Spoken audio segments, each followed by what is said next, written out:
opoziciji. Oko NATO bombardera se više ne zna ko šta priča, ali ovo je šef režima koga ste vi u drugom krugu predsjedničkih izbora podržali, izjavio gospodine, pozdravio pobjedu.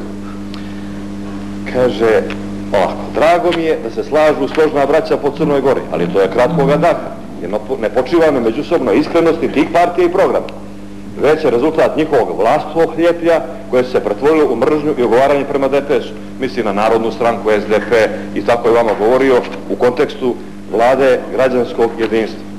Udružili se zakleti Srbi i anti-Srbi, zakleti Jugosloveni i anti-Jugosloveni, pravoslavni katolici. Ovo katolici su na vas misli? Na Koniku 1996. godine, gospodine sada dolazim do gospodina Sava Đurđevca. To pitanje šticung Srba i šticung Crnogoraca očigledno moramo da razriješimo u okviru koalicije da oni žive bolje. Jer ovdje ima i Srba i Crnogoraca, i Srba, gospodin Perović je na putu za srpsku opciju, ali vas pitam, gospodine Peroviću, ovdje je parlament pretvoren u svjedočenja. Juče gospodin Vicković nije svjedočio gospodinu Dinoši jer je zaboravio da učestvuje u emisiji Blue Moon, kako sam ja to njemu rekao. Ali nešto, nego jednostavno ne želi da u tome... Tačno, nije zaslužilo se o tome ne više, ali ja vas pitam, gospodine Peroviću, gospodin Savo Đurđevac, to je vrlo važna stvar, kaže, na pitanje novinara na nekoj televiziji po imeni kaže vratite pare, parola. To je za staru deviznu štednju. I Bože moj, vraćena je devizna štednja za 80.000 štediša, pa će oni da insistiraju da se to ostalo vrati, ako se ne vrati, bit će u redu. On koncentriše parolu, vratite pare na staru deviznu štednju. Sada, gospodin Savo je zaboravio jednu stvar, da to nije uzvikivao samo Savo, no je uzvikivala istorijska narodna sloga. Je li, gospodine Đurđevac, sloga istorijska stvar? Znači, u tom trenutku ste formirani, to je bila istorijska stvar i vi ste zajedno uzvikivali, vratite pare. Čak su pominjana neka imena. Gospodin Slavko Perović je u mikrofon govorio za određene ljude da su, da ne kažem šta je li? Jeste, ovo i ono, jer poslovnik bi to zabranjuje da kaže. A gospodin Novak Ilibarda je na playback to uzvikivao. Na playback to je izraz od ovih folk i pop zvijezda, pušti se ploča, a ploča je bio Slavko Perović, a gospodin Kilibarda je na playback samo otvarao usta. To je istina. Ja teške stvari izgovaram veoma, možda nekom to izgleda smiješno. Nije uopšte smiješno. Samo da zamolim... mislili kad se govorilo o gospodin Bulatoviću. Koju on govori. Neka on odgovori šta je narodna sloga uzvikivala. Samo da zamolim vrijeme.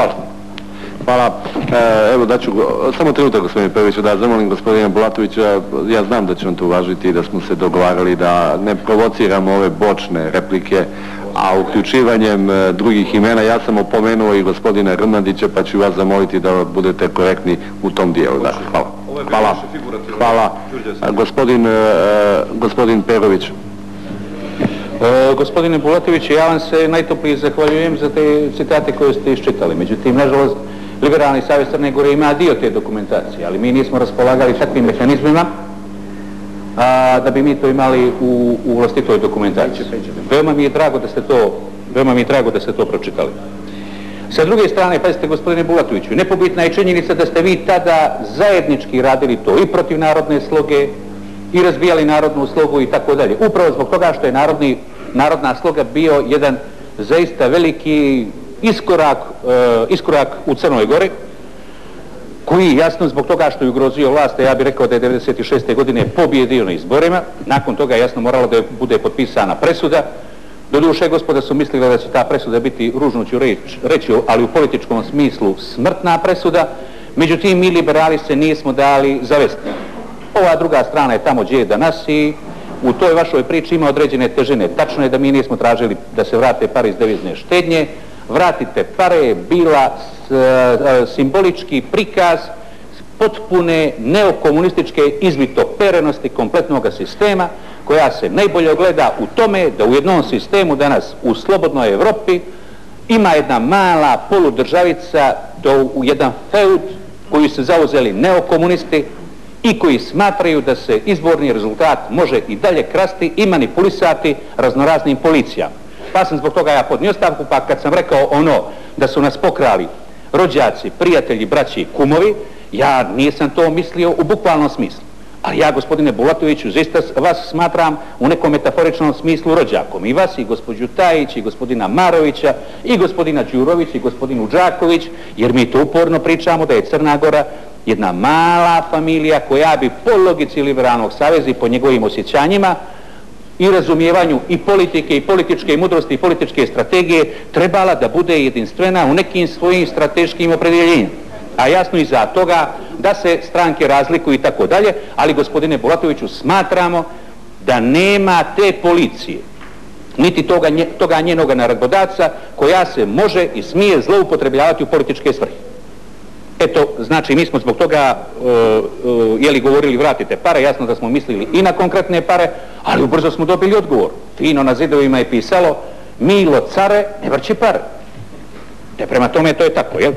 E sad da vam kažem, što se tiče toga da smo mi bili u relaciji sa svijetom, mi jesmo bili u relaciji sa svijetom, mi i danas jesmo u relaciji sa svijetom, ali pošto svijet vidi da smo mi konkretno u Crnoj Gori potpuno jedan primitivan svijet koji ne vodi računa o vlastitom interesu, nego više vodi računa o interesu Beograda ili Vašingtona, razumijete, on će jasno kad se radi sa primitivnim svijetom koji je u civilizacijskom zaostatku, jer samo u civilizacijskom zaostatku ljudi ne vode računa o vlastitim ovcama, kozama, imovini i tako dalje, nego vode računa o nekim drugim stvarima. Pa sam ja jednom to u ovom parlamentu nazvao kako je moguće da tadašnji jedinstveni DPS, dakle vi svi zajedno, više preferirate interese Avale od interesa Beograda.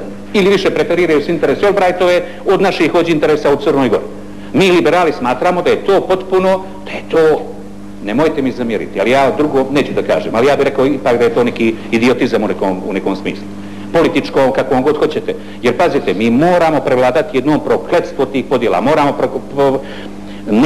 znam da nisam dosadan i znam da je formula za spas Crne Gore, svih nas u Crnoj Gori, moramo izaći više iz te kokardi i petokraki njenih nastavljača, čovječe Boži, to je osnovna stvar koja se mora desiti u Crnoj Gori. Da zamolim vrijeme. Ne može, evo, sad ću da završim, ne može nas recimo dojučerašnji opozicioni partner koga je organizovao recimo DPS i tako dalje, optuživati da smo mi danas protiv interesa Crne Gore. Mi protiv interesa Crne Gore. I mi sam Milošević. Pa to je ravno kao da bi se mjesec sručio na zemlju. Ali to su te besramne manipulacije koje su u osnovi komunističke. Jer su samo u komunizmu mogli da djeca špijaju vlastite roditelje. I da otac ubija svoje sinove da bi dokazao, odnosno sinovi da streljaju oca da bi se dokazala partijska pravovjernost i pripadnost. Da vas zamolim vrijeme. Završavam. Ovo što se tiče, gospodine Bulatoviću, sad ćemo malo da se vratimo ponovo na gospodina Žižića. Bilo mi je divno u emisiji sa gospodinom Žižićem i mislim da i Crna Gora tada imala baš jednu finu ovakvu priliku. Ja bih rekao, gospodine Bulatoviću, vi imate tomos, ma nemate auspuha.